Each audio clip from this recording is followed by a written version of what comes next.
Assalamualaikum warahmatullahi wabarakatuh. Mari klik subscribe di channel ini dan aktifkan tanda loncengnya untuk mendapatkan update pemberitahuan di video berikutnya.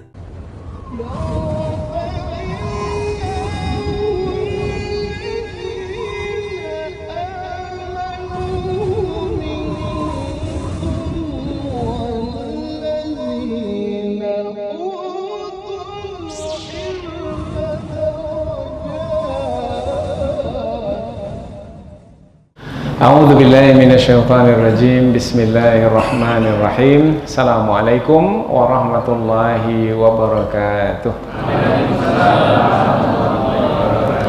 Alhamdulillahirabbil alamin wa bihi nasta'in ala umurid dunya waddin nasta'inuhu wa nastaghfiruh wa na'udzu billahi min shururi anfusina wa min sayyiati a'malina. فمن يهده الله فلا مضل له ومن يضلل فلا هادي له أشهد أن لا إله إلا الله وحده لا شريك له وأشهد أن محمدا عبده ورسوله لا نبي بعده أما بعد. Puji syukur kehadirat Allah Subhanahu wa taala yang masih melimpahkan rahmat dan nikmatnya. Kita bersyukur dengan mengucapkan alhamdulillahirabbil alamin. Kemudian tidak lupa pula bersalawat kepada Rasulullah dengan mengucapkan Allahumma salli ala Sayyidina Muhammad wa ala ali Sayyidina Muhammad, dan bersalam kepada Rasulullah dengan ucapan Assalamu alayka ya Rasulullah. Alhamdulillah kita dapat kembali meneruskan pengajian tafsir ayat-ayat suci Al-Quran yang insyaAllah kita akan teruskan kepada ayat yang ke-74, 75 dan 76 dari surah Maryam, yaitu 3 ayat dari ayat 74 hingga 76 dari surah Maryam, menerangkan tentang kesudahan dari orang-orang yang sesat, yang memilih kesesatan, yang tidak mau mengikuti kebenaran, padahal ada yang menyampaikan kebenaran kepada mereka, tetapi orang-orang yang sesat itu tetap memilih kesesatan dan berada dalam kesesatan. Maka tidaklah yang mereka nanti, tidaklah yang mereka tunggu, melainkan siksaan dari Allah Subhanahu wa taala. Siksaan di dunia ini mereka dapatkan, dan siksaan di akhirat nanti pasti akan mereka terima. Itulah dia ketetapan Allah Subhanahu wa taala. Siapa yang memilih keburukan, maka dia akan mendapatkan balasan berupa keburukan pula. Jazaa'u sayyi'atin sayyi'atun mithluha. Balasan untuk keburukan, kesesatan itu adalah keburukan, maka balasan yang akan diterima adalah keburukan pula, yaitu berupa siksaan atau kecelakaan atau bencana. 3 ayat yang akan kita pelajari ini adalah menerangkan tentang orang-orang kafir yang Allah beri tangguh ketika mereka memilih kekufuran. Itu bukan berarti mereka tidak akan berakhir dengan kecelakaan atau kebinasaan, tidak. Nah, penangguhan itu adalah hikmah dari sisi Allah Subhanahu wa taala, memberikan waktu kepada mereka untuk mereka berhenti dari kesesatan, kemudian mereka memilih kebenaran, karena hidup di dunia ini adalah ujian. Ujian itu adalah memilih, ada kebenaran, ada kesesatan. Pilih kebenaran, berhasil dalam ujian; memilih kesesatan, gagal dalam ujian. Kemudian apabila orang-orang kafir itu tetap di dalam kekufuran, kemudian Allah berikan kepada mereka pemberian, umpamanya harta benda yang banyak, kemudian keturunan yang ada di sekitar mereka, kemudian juga jabatan, kekuasaan, kemudian juga penerimaan dari masyarakat sehingga menjadi populer, terkenal, banyak sokongan, dan seterusnya. Maka semua itu bukanlah menjadi penentu bahwasanya mereka dalam kebenaran, tidak.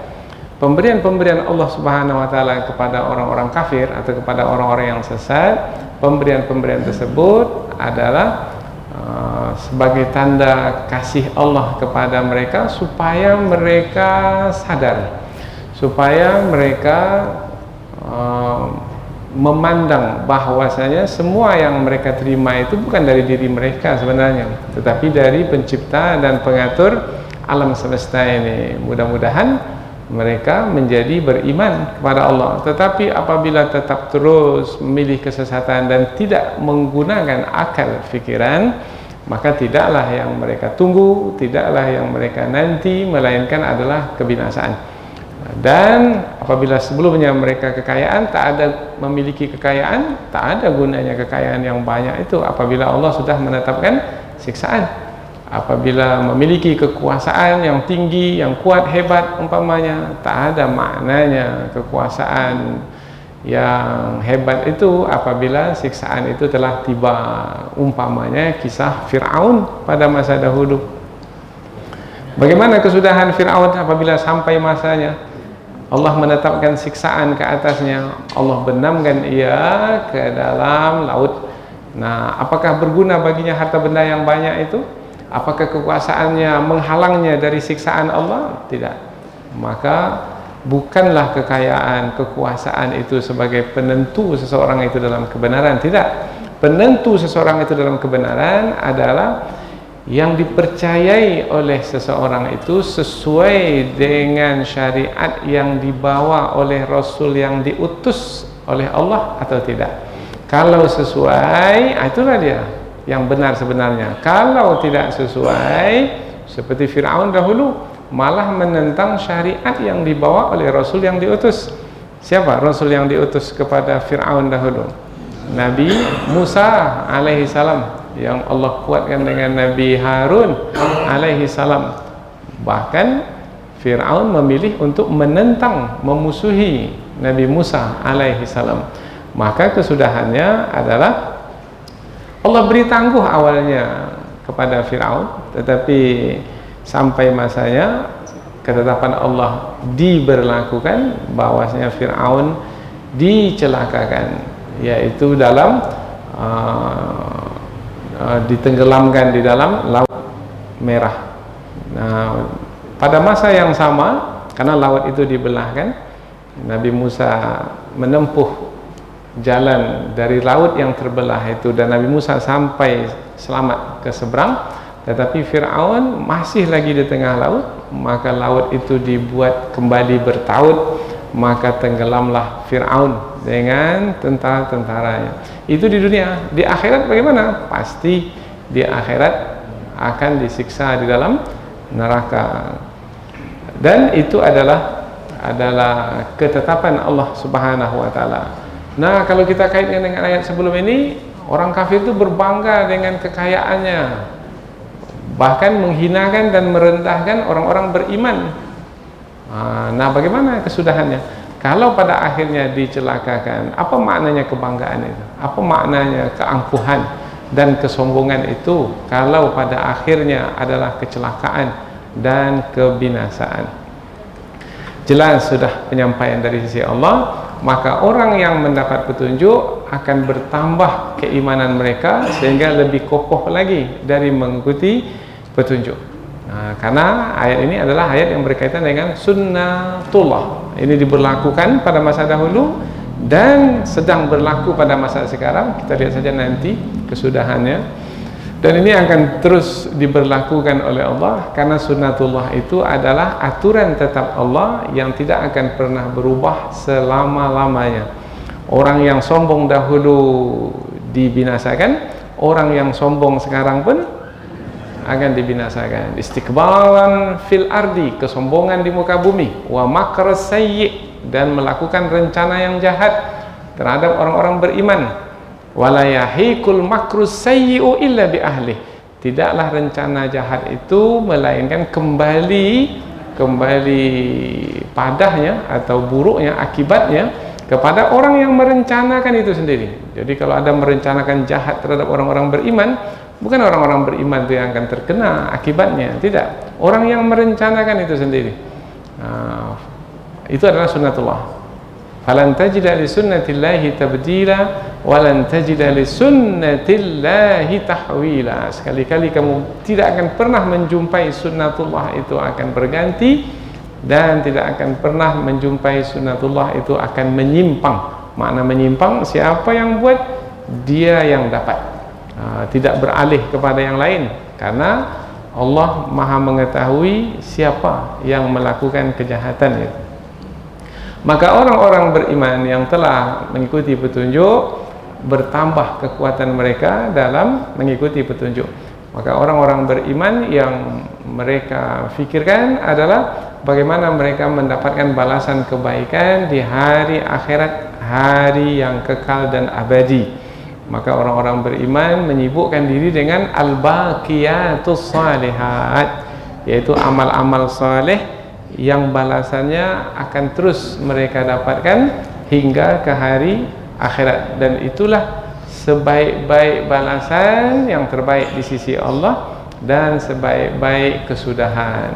Inilah 3 ayat yang akan kita pelajari, yaitu menerangkan tentang kesudahan dari orang-orang yang sesat itu adalah celaka, sementara kesudahan dari orang-orang yang mengikuti petunjuk itu adalah kesudahan yang baik, yaitu apabila di hari akhirat adalah surga, dan apabila di dunia adalah kemenangan. Mudah-mudahan 3 ayat yang kita pelajari ini akan menambahkan pengetahuan kita tentang kandungan kitab suci Al-Quran, dan mudah-mudahan menjadi petunjuk dan pedoman, dan mudah-mudahan bertambah pula keimanan kita kepada Allah Subhanahu wa taala. Sebagaimana biasa, kita akan membaca dan menerjemahkan kata per kata dalam ayat-ayat yang kita pelajari. Tujuannya supaya kita lebih dekat dengan kandungan ayat ketika kita membahaskannya nanti. Allah Subhanahu wa taala berfirman, A'udzu billahi minasyaitonir rajim. Bismillahirrahmanirrahim. Wa kam ahlakna qablahum min qarnin hum ahsanu athathan wa ri'ya. Qul man kana fid dhalalati falyamdud lahu ar-rahmanu madda hatta idza ra'aw ma yu'aduna immal 'adzaba wa immas sa'ah fasaya'lamuna man huwa syarrum makanan wa ad'afu junda wa yazidullahu alladhina ihtadaw huda wal baqiyatus salihatu khairun 'inda rabbika thawaban wa khairum maradda. Allah berfirman, wa kam, dan berapa banyak, ahlakna, yang telah kami binasakan. Kami di sini adalah Allah. Qablahum, sebelum mereka. Mereka ini siapa yang dimaksudkan? Apabila ayat-ayat Al-Quran ini turun kepada Rasulullah, maka orang-orang kafir yang ada pada masa Rasulullah itu yang dimaksudkan. Jadi mereka itu adalah orang-orang kafir pada masa Rasulullah. Kalau ayat ini turun di kota Mekah, bermakna orang-orang kafir penduduk kota Mekah, yang kita sebut juga sebagai kafir Quraisy. Dan berapa banyak kami telah membinasakan sebelum mereka, min ummatin, dari umat. Nah, sebelum mereka, sebelum orang-orang kafir yang ada pada masa Rasulullah, yang telah dicelakakan, yang dibinasakan sebelumnya, siapa? Oh, banyak sekali, banyak sekali. Kaum Ad, kaum Thamud, kemudian yang menentang Nabi Nuh alaihi salam, mereka semua dibinasakan. Hum, mereka itu adalah ahsanu, lebih baik, asasan. Asasan ini ada yang menerjemahkan alat rumah tangga atau perabot rumah tangga. Ini menerangkan tentang kekayaan atau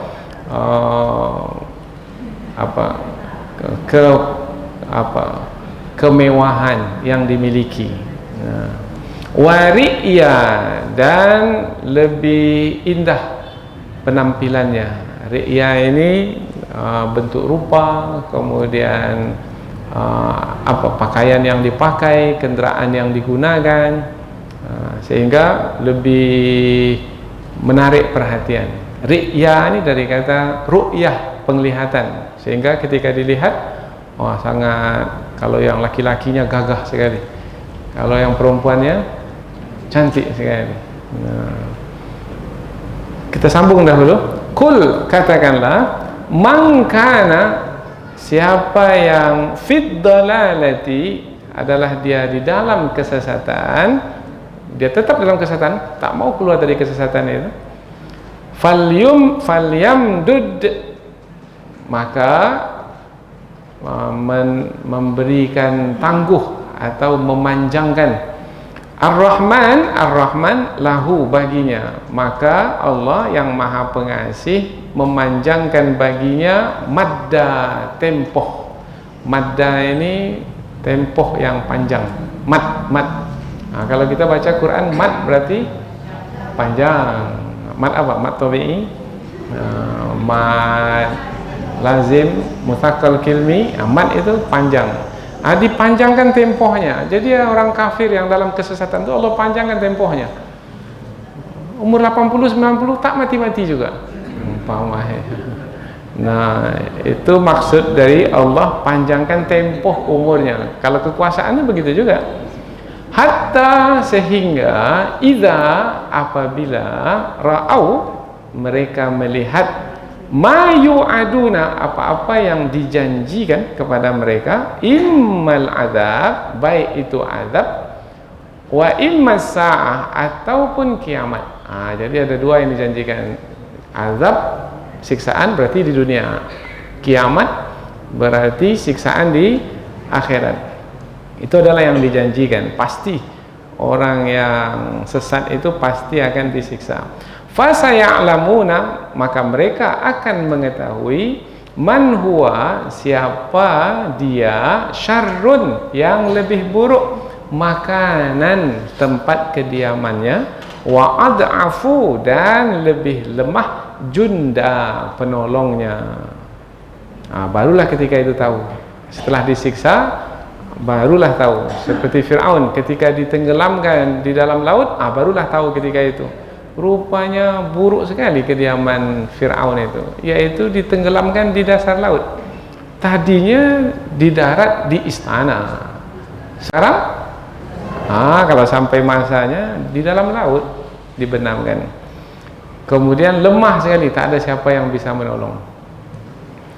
Ayat berikutnya, wa yazidu, dan menambahkan Allah dan Allah menambahkan alladzina, orang-orang yang ihtadau, memberi orang-orang yang mendapat petunjuk, dan Allah menambah orang-orang yang mendapat petunjuk, hudan, petunjuk. Jadi Allah tambahkan lagi petunjuk kepada orang-orang yang telah mendapat petunjuk.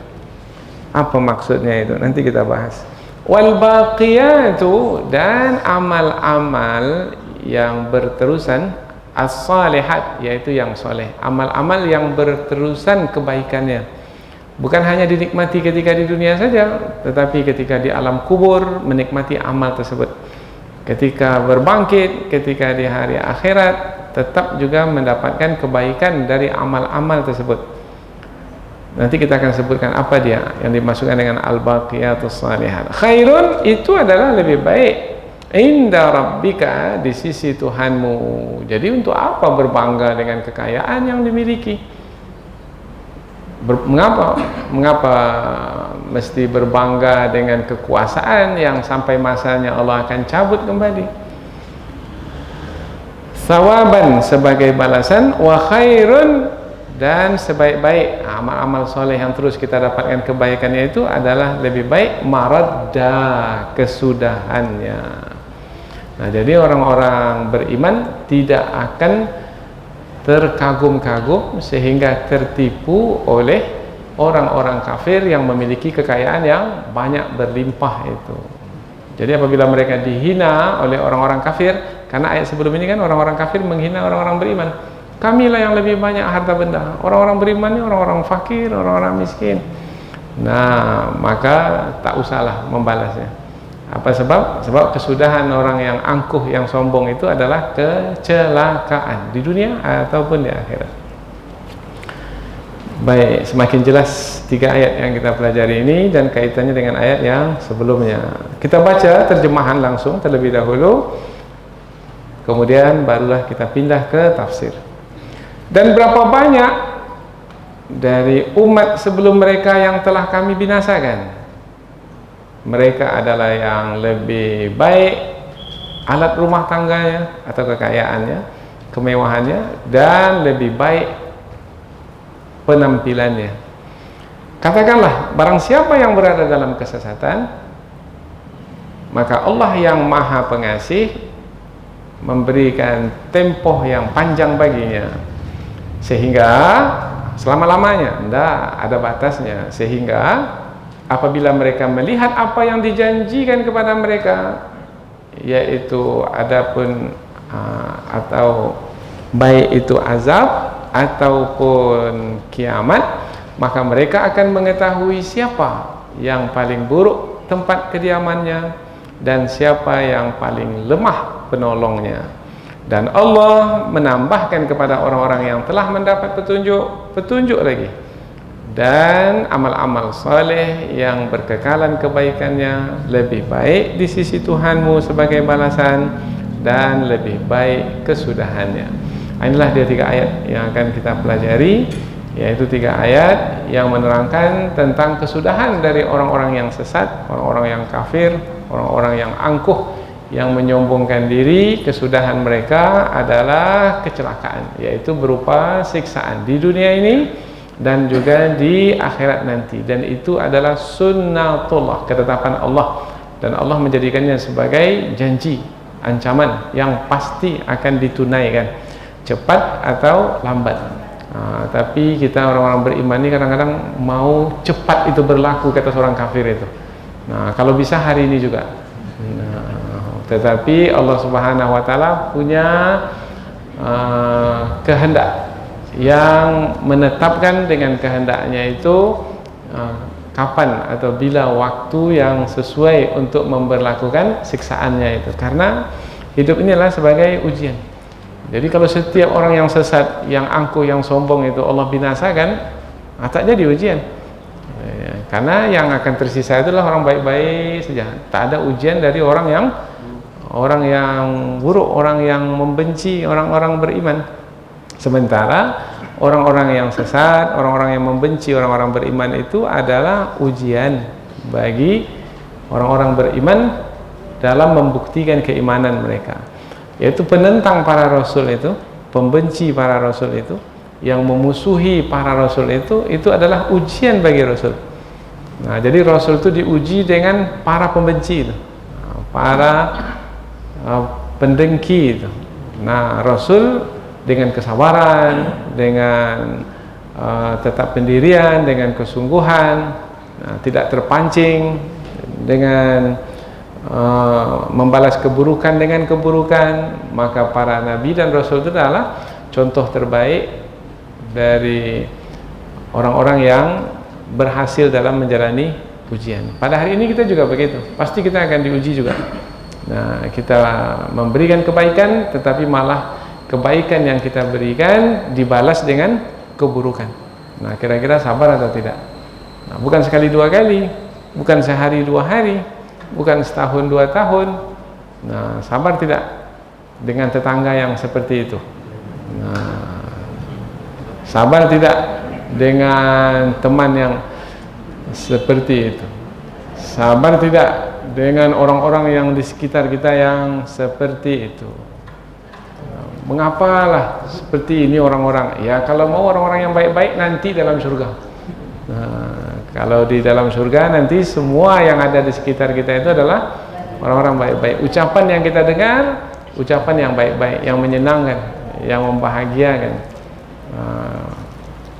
La yasma'una fiha lagwaw wala ta'thima illa kilan salaman salama. Itu keadaan dalam surga. Tapi selagi di dunia ini pasti kita akan dengar orang yang mengkeji kita, menghina kita, menjatuhkan kita, memfitnah kita, dan itu adalah ujian.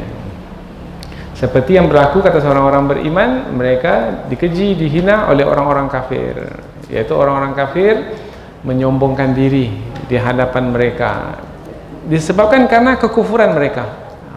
Jadi mereka berbangga dengan kekufuran mereka, bahkan berkesimpulan dengan kesimpulan yang salah, yaitu kononnya apabila mereka mendapatkan kekayaan yang banyak, berarti kepercayaan mereka itu benar. Jadi ketika mereka mengatakan ini harta benda kami banyak, berarti kepercayaan kami adalah benar. Penentu kebenaran itu bukan kekayaan yang banyak.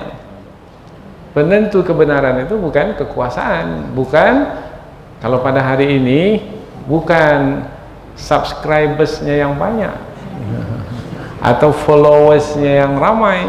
Bukan itu penentu kebenaran, karena banyak juga ajaran sesat itu pengikutnya ramai juga, dan pengikut ajaran sesat itu pula kaya-kaya pula, berkuasa pula. Nah, apakah kekayaan, kekuasaan itu adalah penentu seseorang itu dalam kebenaran? Tidak. Sudah kita sebutkan tadi, penentunya adalah sesuai tidak dengan syariat yang dibawa oleh rasul-rasul yang diutus. Kalau dahulu kepada setiap kaum ada rasul yang diutus, kalau sekarang ini adalah syariat yang dibawa oleh Nabi Muhammad SAW, karena rasul akhir zaman ini adalah Nabi Muhammad. Maka penentu kebenaran itu adalah sesuai dengan syariat yang dibawa oleh Nabi Muhammad atau tidak. Karena ada juga orang yang bukan Nabi, bukan Rasul, tapi membawa syariat juga. Nah, itu ajaran sesat. Dan jangan pula mengatakan, kalau ada orang yang menyatakan beragama pula selain agama Islam, kemudian dikatakan semua agama adalah sama. Agama yang benar di sisi Allah hanyalah agama Islam. Karena banyak sekali agama-agama baru sekarang ini. Dia bersemedi sekian lama, kemudian dia susun ajaran, kemudian dia menyatakan memiliki agama yang baru. Agama yang diperakui di sisi Allah, inna dina indallahil Islam. Agama yang diperakui di sisi Allah hanyalah agama Islam. Ini dia. Ini adalah kepercayaan kita yang mesti kita pegang kuat-kuat. Karena dalam Al-Quran kita diingatkan, wa may yabtaghi ghairal islami dinan falan yuqbala minhu wa huwa fil akhirati minal khasirin. Barang siapa yang mencari agama selain agama Islam, tidak akan diterima agamanya itu, dan nanti di hari akhirat termasuk dia ke dalam golongan orang-orang yang rugi. Bahkan nasihat atau wasiat dari Nabi Ibrahim, Nabi Yakub sebelum meninggal dunia adalah memastikan anak keturunannya itu untuk beragama Islam. Jangan mati melainkan dalam keadaan beragama Islam. Wala tamutunna illa wa antum muslimun. Jangan kamu mati wahai anak-anakku kecuali kamu dalam keadaan beragama Islam. Nah, inilah dia ayat-ayat yang kita pelajari untuk menguatkan lagi keimanan kita kepada Allah Subhanahu wa taala. Selanjutnya kita pindah ke tafsir ayat, yaitu penjelasan yang lebih panjang dari ayat dengan harapan kita lebih dekat dengan kandungan ayat. Ayat 74, wa kam ahlakna qablahum min qarn. Wa kam, dan apabila kita jumpa kata dan di pangkal ayat, berarti ayat ini adalah sambungan dari ayat yang sebelumnya. Ayat sebelumnya tentang apa? Ayat sebelumnya tentang orang-orang kafir, orang-orang yang sesat itu menyombongkan diri. Ketika ayat-ayat Al-Quran diperdengarkan kepada mereka, ini ayat sebelum ini, ketika ayat-ayat Al-Quran diperdengarkan kepada mereka, mereka menyombongkan diri. Mereka berkata kepada orang-orang beriman, mana yang lebih baik, kumpulan kami atau kumpulan kamu, hai orang-orang beriman?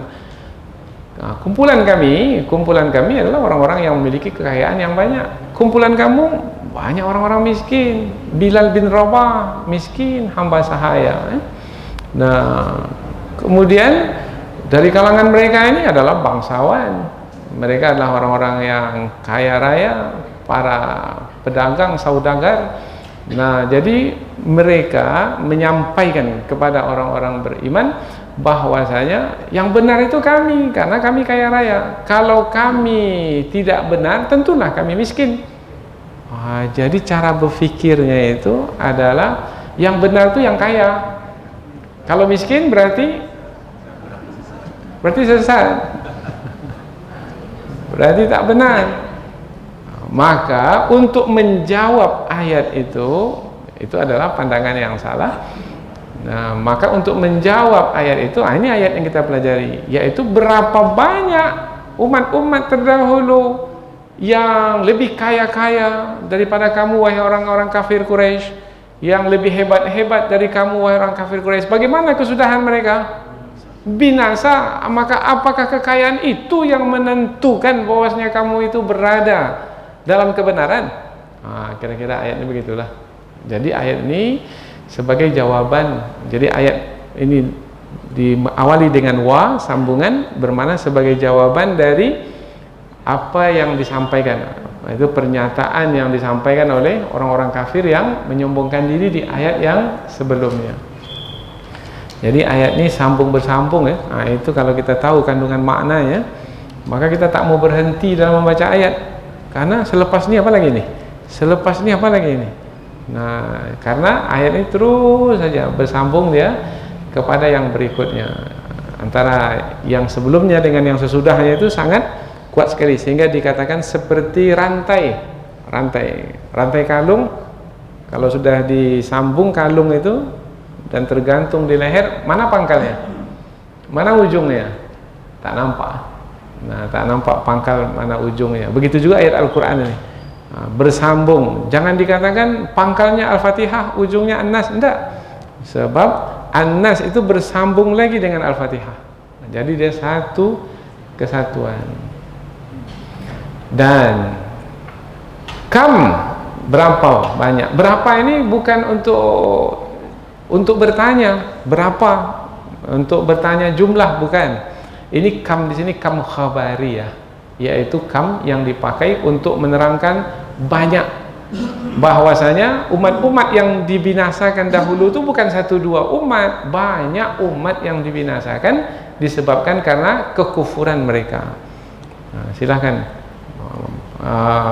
bukalah kisah-kisah yang sebelum ini, yaitu mulai dari zaman Nabi Nuh alaihi salam, kemudian zaman Nabi Hud, zaman Nabi Saleh, zaman Nabi Lut, kemudian bagaimana kesudahan Namrud, bagaimana kesudahan Fir'aun dan tentaranya, kemudian siapa lagi. Nah, ini banyak sekali umat-umat yang telah dibinasakan disebabkan karena kesesatan. Dan berapa banyak yang telah kami binasakan sebelum mereka. Sebelum mereka sudah kita terangkan tadi, yaitu sebelum kafir Quraisy, karena ayat ini kan turun kepada Rasulullah. Jadi kamu wahai kafir Quraisy, kira-kira bahasa orang awamnya, kamu wahai kafir Quraisy, tahu dirilah. Kalau mau menyombongkan diri juga, nah tahu dirilah. Apa sebab? Ada orang yang lebih kuat sebelum ini, binasa, celaka, apalagi kamu. Nah, kekayaan kamu tak seberapa dibandingkan dengan kaum-kaum terdahulu yang mereka punya istana, kemudian mereka punya kebun yang luas, sungai-sungai yang mengalir di kediaman mereka. Mereka lebih hebat, lebih kuat, lebih kokoh, lebih gagah, lebih ramai pengikut, tetapi kesudahan mereka adalah kebinasaan. Dan kamu wahai kafir Quraisy tak seberapa. Maka kalau kamu menyombongkan diri, tahu dirilah. Kira-kira begitulah bahasa orang awamnya. Artinya, andaikan kalau kaum yang terdahulu itu Allah binasakan disebabkan kesesatan mereka, dan mereka jauh lebih hebat, lebih kuat, maka adalah mudah bagi Allah untuk membinasakan kamu, wahai kafir Quraisy. Ya, kalau ada pada hari ini juga orang yang menyombongkan diri di hadapan kebenaran, maka kita katakan, tahu dirilah kamu wahai orang-orang yang menyombongkan diri. Kamu ini tak seberapa kekuatan. Kalau bandingkan dengan Fir'aun dahulu, apa yang dibawa oleh Fir'aun di Mesir sana itu? piramid begitu besarnya. Nah, sampai hari ini kita lihat masih kokoh, masih kuat. Begitu gagahnya mereka, kekuatan mereka hebat luar biasa. Bagaimana kesudahan mereka? Tak berdaya, hanya ditenggelamkan dalam laut saja. Untuk selamat dari laut itu pun mereka tak mampu. Nah, mana kehebatan mereka? Nah, jadi kalau kamu pada hari ini belumlah seperti mereka kekuatan, maka janganlah menyombongkan diri. Kalau masih menyombongkan diri juga gimana? Itu tak tahu diri namanya. Ya, itu bahasa kitanya lah. Ya. Wa kam ahlakna qablahum min qarnin. Qarn. Kata qarn ini bisa membawa kepada umat, bisa membawa kepada generasi. Qarn ini biasa juga dipakai untuk masa selama 100 tahun. Satu qarn 100 tahun. 100 tahun itu berarti 1 abad. Nah, biasanya kehidupan manusia itu adalah 1 abad.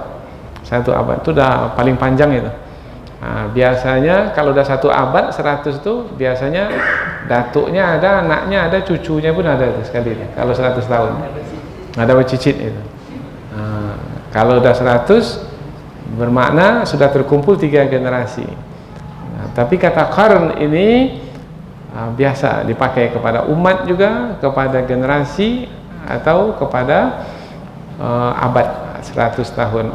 Mereka itu ahsanu asasan. Mereka itu adalah yang lebih baik asas. Asasan ini berkaitan dengan kekayaan, amwalan.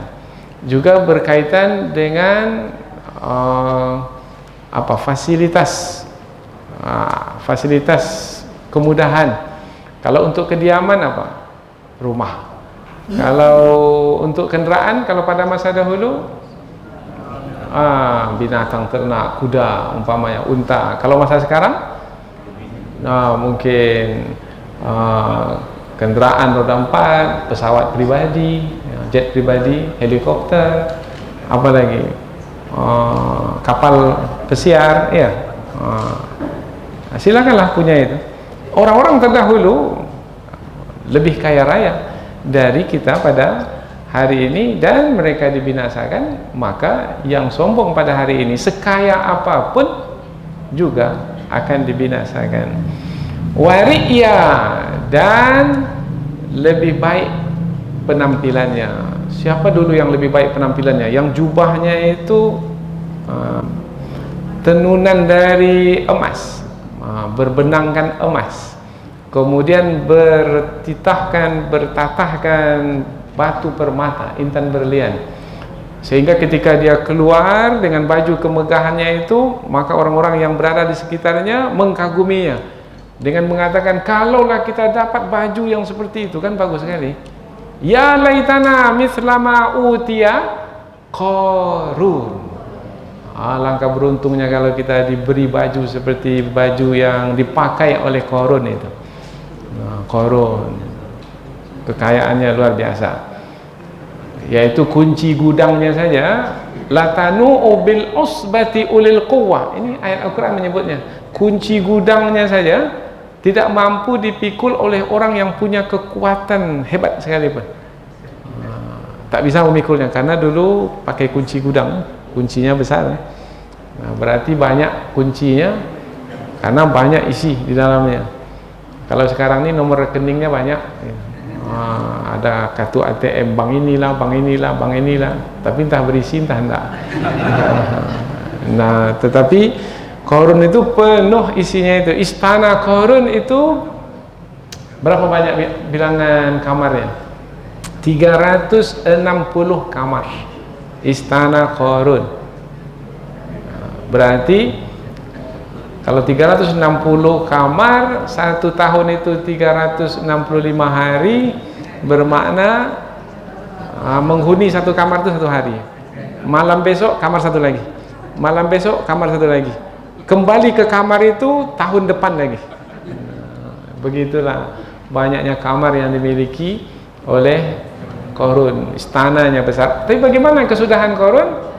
Faqasafna bihi, Allah belahkan bumi. kemudian Allah benamkan dia ke dalam bumi, dia wabidarihi, dan istananya juga sekali. Maka dikatakan istananya itu tenggelam ke dalam bumi. Tapi ada yang mengatakan sekarang yang di Mesir itu, itulah istana Qarun juga, yaitu ada terbenam ke dalam, yang bagian bawahnya terbenam, tapi ada tersisa beberapa tingkat di bagian atasnya. Tapi wallahu a'lam lah. Nah, tetapi ayat Al-Quran menyebutkan Qarunnya dibenamkan, istananya juga dibenamkan. Fama kana lahum min fi'ati yansurunahu min dunillah wa ma kana minal muntasirin. Tak ada yang bisa menolongnya. Nah, kemudian diriwayatkan juga ketika Qarun itu dibenamkan, dia bukan dibenamkan langsung sekaligus ke dalam perut bumi, tidak. Pertama kali terbenam sampai ke mata kaki, kemudian setelah itu terbenam lagi sampai ke lutut, kemudian terbenam lagi sampai ke pinggang. Artinya sedikit demi sedikit, dan dia tidak bisa mengelakkan diri dari terbenam. Mestinya kalau terbenam sampai mata kaki bisa ngangkat kaki itu, tapi tak bisa, karena tidak ada kekuatan yang Allah berikan kepadanya untuk menyelamatkan dirinya. Karena kalau sudah ditetapkan siksaan Allah, tak ada siapa yang bisa selamat dari siksaan Allah. Nah, itu penampilan Qarun dahulu dengan pakaiannya. Kalau pada hari ini dengan apa? Dengan jasnya mungkin ya.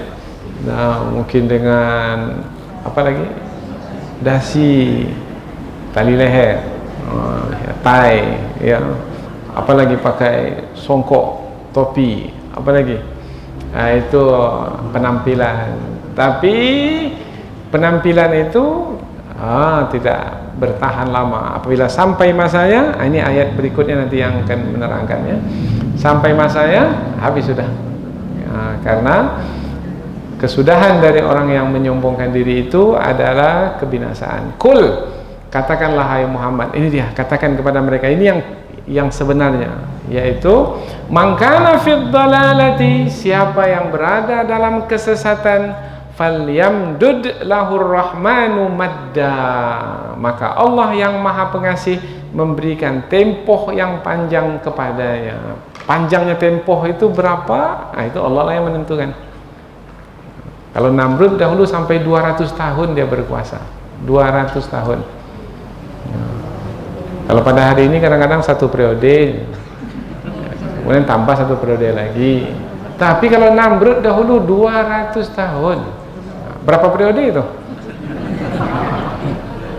Kalau 1 periode 5 tahun, berapa periode itu ya? Allahu Akbar. Bagaimana kesudahan Namrud? Dibinasakan, dicelakakan oleh Allah Subhanahu wa taala. Yaitu masuk serangga ke dalam hidungnya dan tak keluar-keluar lagi. Dan berdiam dalam kepalanya selama 200 tahun. Dan dia pukul-pukul sendiri kepalanya itu. Nah, itu serangga apa itu? Umurnya 200 tahun dalam kepala itu. Itu tentara dari tentara Allah. Nah, Allah kalau mengirim tentara mudah sekali. Tak perlu tentara yang pakai senjata, enggak, serangga aja masukkan ke dalam badannya itu. Nah, sudah. Hatta, ada kata hatta. Hatta ini lil ghayah, itu menerangkan batasan. Apakah diberi tempo-tempo selama-lamanya? Enggak. Orang yang sesat itu, yang sombong dalam kesesatan itu diberi masa tempo tangguh, tetapi hingga idza ra'au, apabila mereka melihat mayu aduna, apa-apa yang dijanjikan kepada mereka, yang dijanjikan ini diancamkan kepada mereka. Karena setiap yang sesat pasti binasa, pasti celaka, pasti akan disiksa di dunia ini. Kalau dia kuat akan dilemahkan, kalau dia menang akan dikalahkan, kalau dia merasa tinggi akan direndahkan. Maka Fir'aun itu kan merasa tinggi dia. Wa ana rabbukumul a'la, aku adalah Tuhanmu yang paling tinggi. Dibenamkan di tempat yang paling rendah, yaitu di dasar laut. Immal azab wa immas sa'ah, baik itu azab yang dijanjikan ataupun kiamat. Azab ataupun kiamat. Maka ulama tafsir memberikan penjelasan, azab bermakna itulah siksaan dunia, kiamat berarti adalah siksaan akhirat. Jadi yang diancamkan kepada orang yang sesat, yang menyombongkan diri itu adalah siksaan di dunia dan siksaan di akhirat. Fasaya'lamuna, maka ketika itu mereka akan mengetahui man huwa syarrum makanan, siapa dia yang lebih buruk tempat kediaman. Tadi berbangga dengan tempat kediamannya, dengan alat-alat perabot rumahnya yang mewah. Nanti kalau sudah azab itu ditetapkan, barulah dia tahu siapa yang lebih buruk kediamannya. Rupanya dia yang lebih buruk kediaman. Wa ad'afu junda, dan yang lebih lemah penolongnya. Lebih lemah penolong, maknanya tak ada siapa yang bisa menolong. Seperti Namrud tadi, siapa yang bisa menolong untuk mengeluarkan serangga tersebut? Fir'aun, siapa yang bisa menolongnya untuk menyelamatkannya dari laut? Kemudian Qarun, siapa yang bisa menyelamatkannya untuk keluar dari perut bumi itu? Tidak ada. Baru ketika itu tahulah bahwasanya orang yang sesat itu adalah orang yang seburuk-buruk, yang memiliki seburuk-buruk tempat kediaman dan selemah-lemah penolong. Selesai sudah? Ini yang berkaitan dengan sunnatullah. Maka tinggal lagi kita sekarang ini, pelajaran apa yang kita dapatkan dari penyampaian dari sisi Allah Subhanahu wa taala. Nah, apabila kita ini telah mendapat petunjuk, maka mudah-mudahan bertambah petunjuk itu. Wa yazidullahu alladhina ihtadaw hudan, dan Allah menambahkan petunjuk kepada orang-orang yang telah mendapat petunjuk. Berarti petunjuk itu bertingkat-tingkat. Ya, petunjuk itu bertingkat-tingkat. Nah, seperti Syekh Muhammad Mutawalli Asy'arawi membagi petunjuk itu menjadi dua. Petunjuk yang pertama namanya petunjuk hidayatud dilalah, yaitu petunjuk yang membimbing kita untuk mengetahui kebenaran. Sekarang kita sudah dapat petunjuk itu, sudah tahu kita kebenaran, sudah kita ikuti kebenaran itu, sudah. Ini buktinya kita menjalankan perintah Allah. Ini bukti kita telah mendapat petunjuk. Tapi ada satu lagi petunjuk, namanya hidayatul ma'unah, yaitu petunjuk pertolongan dari Allah Ta'ala. Allah tolong kita untuk mengikuti petunjuk. Ada orang yang telah mendapatkan petunjuk, tapi dia tidak mengikuti petunjuk karena Allah tak tolong dia. Berat saja kakinya melangkah ke masjid, berat saja untuk bangun salat umpamanya, berat saja untuk membaca Al-Quran, karena tidak mendapat petunjuk. Apa itu yang tidak didapat? Petunjuk pertolongan. Jadi ada petunjuk bimbingan, ada petunjuk pertolongan. Alhamdulillah kita dapat petunjuk bimbingan, dibimbing kita hadir dalam majelis ilmu ini. Dapat pula petunjuk pertolongan, ditolong, terasa ringan sekali. Berat tidak hadir ke tempat ini? Berat tidak duduk sampai 1 jam ini?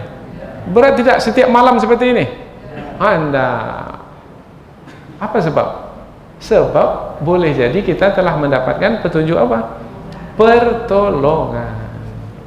Maka biasanya siapa yang mendapat petunjuk pertolongan itu, ia akan mudah dalam beribadah, dia akan ringan dalam melakukan ketaatan. Bukan hanya mudah, ringan, tapi ada lagi yang lebih tinggi dari itu, yaitu Allah berikan kesukaan di dalam menjalankan ibadah. Ini tak terasa nih, sudah hampir 40 menit pengajian ini. Macam 5 menit aja lah. Berarti telah mendapat petunjuk. Petunjuk apa? Petunjuk pertolongan dari Allah Subhanahu wa taala. Biasanya duduk setengah jam itu udah berat rasanya. Tapi ini 40 menit belum pegang-pegang pinggang lagi. Berarti telah diberi pertolongan oleh Allah Subhanahu wa taala. Petunjuk dalam menginfakkan harta, begitu juga. Dalam menginfakkan harta, tahu kita bahwasanya menginfakkan harta itu adalah yang menguntungkan, karena itulah nanti yang akan membantu kita nanti kembali kepada kita juga balasan kebaikannya. Ada harta kita, tapi mengeluarkan harta ini berat atau tidak? Kita tahu menginfakkan harta itu baik, tapi untuk menginfakkan itu berat sekali. Tapi menjadi ringan apabila Allah memberikan petunjuk pertolongan. Nah, ditolong kita sehingga ringan sekali memberi. Terus memberi. Dan tak pernah merasa terpaksa, bahkan suka dalam memberi. Orang yang seperti itu Allah beri petunjuk. Dan Allah memberi petunjuk kepada orang yang telah mendapat petunjuk. Ada juga ulama tafsir menyebutkan makna di sini, Allah beri petunjuk kepada orang yang telah mendapat petunjuk, maknanya Allah tambahkan iman kepada orang yang telah beriman. Maknanya begitu. Karena iman itu, apakah iman itu tetap? Tidak. Iman itu bisa bertambah dan bisa berkurang. Bertambahnya dengan apa? Dengan amal saleh. Berkurangnya dengan apa? Dengan kemaksiatan. Nah, Allah berikan orang-orang beriman itu peluang, diberi tenaga, diberi waktu untuk beramal saleh, sehingga bertambahlah imannya, bertambah iman. Nah, ini yang dimasukkan dengan Allah menambah keimanan kepada orang-orang beriman. Berarti kalau terus bertambah keimanan, keadaan orang beriman itu hari ini bagaimana berbanding semalam? Lebih baik. Maka orang beriman itu menjadi beruntung. Karena kalau iman hari ini sama dengan iman semalam, rugi. Kalau iman hari ini berkurang lebih buruk dari semalam, dilaknat oleh Allah Ta'ala. Karena Allah beri kita waktu, peluang, Allah beri tenaga, tapi kita sia-siakan sehingga menjadi lebih buruk hari ini dari semalam. Wal baqiyatus shalihat, ini yang ke depan, ke akhirat. Allah bawa kita ke hari akhirat, hari pembalasan, yaitu wal baqiyatus shalihat, dan amal-amal saleh yang kebaikannya itu baqiyat. Baqiyat itu tersisa. Kita melakukan amal ketika kita masih hidup, tetapi nanti amal itu masih kita terima balasannya meskipun kita sudah meninggal dunia. Karena balasan itu tetap terus diberikan kepada kita. Umpamanya kita baca Quran ketika di dunia ini, sudah selesai kita baca Quran, sudah kita sudah meninggal dunia. Tetapi balasan kebaikan dari membaca Quran itu kita dapatkan di dalam kubur, kita dapatkan di dalam surga, untuk meninggikan kedudukan kita. Ini namanya al-baqiyatus shalihat. Jadi apa saja bentuk amal soleh, karena nanti kita akan mendapatkan balasan dari amal soleh itu sampai ke hari akhirat, maka amal soleh itu disebut sebagai al-baqiyatus shalihat. Tapi ada juga riwayat yang menyebutkan al-baqiyatus shalihat itu adalah zikir-zikir.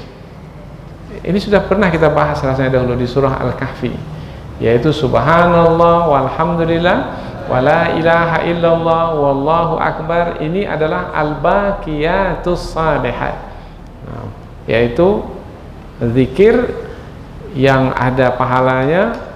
Subhanallah sajalah itu pahalanya itu lebih berat, lebih berat. Kita sangka ringan kan, yaitu hanya mudah dalam pengucapannya. Kalimatani khafifatani 'alal lisani sakilatani fil mizan. Dua kata yang ringan di lidah tetapi berat dalam timbangan nanti di hari akhirat. Yang dua kata itu adalah subhanallah wa bihamdih subhanallahil azim. Berat timbangan. Kemudian la ilaha illallah umpamanya, pendek saja, ringan, la ilaha illallah. Tapi kalau ditimbang dengan alam dan seisinya ini, maka kalimah la ilaha illallah itu lebih berat dari alam dan seisinya ini. Nah, ini yang disebut dengan al-baqiyatus shalihat. Nah, itu yang hendaknya, yang semestinya menjadi pengukur kebanggaan kita kalau mau bangga juga. Bukan kekayaan harta itu, bukan kekuasaan yang dimiliki itu yang menjadi penentu kebanggaan, yang menjadi sebab kebanggaan. Semestinya kalau mau bangga juga, bangga ini bangga yang bersifat baik, positif. Kalau mau berbangga juga, berbanggalah dengan amal saleh yang dikerjakan, yaitu al-baqiyatus shalihat. Sebab amal-amal saleh itu khairun inda rabbika thawaban, lebih baik di sisi Tuhanmu balasannya, karena balasannya nanti akan didapatkan di hari ketika itu tidak lagi bermanfaat. La yanfa'u malun wala banun, tidak bermanfaat mal, harta benda, wala banun, anak-anak. Tak ada gunanya harta benda, tak ada gunanya anak. Yang berguna ketika itu illa man atallaha biqalbin salim. Yang berguna adalah orang yang datang menghadap Allah dengan membawa hati yang bersih suci, hati yang beriman. Wa khairum maradda, dan amal-amal soleh itu adalah yang lebih baik kesudahannya. Jadi kalau ingin berbangga juga, berbanggalah dengan amal-amal soleh yang kita kerjakan. Berbangga di sini maknanya bersukacita, tanda bersyukur kepada Allah. Berbanggalah dengan amal soleh. Tapi orang-orang kafir berbangganya bukan dengan amal soleh, tapi berbangganya dengan kekayaan, berbangganya dengan jabatan, berbangganya dengan pengikut yang ramai. Nah, itu adalah kebanggaan yang palsu, yang menipu. Maka terjawablah keangkuhan dan kesombongan orang yang kafir, orang yang sesat sebelum ini dengan ayat-ayat yang kita pelajari ini, dan akan ada sambungan lagi di ayat-ayat yang berikutnya. InsyaAllah kita akan lanjutkan dalam pertemuan yang akan datang. Subhanakallahumma wa bihamdika asyhadu an la ilaha illa anta wa astaghfiruka wa atubu ilaik. Wassalamualaikum warahmatullahi wabarakatuh.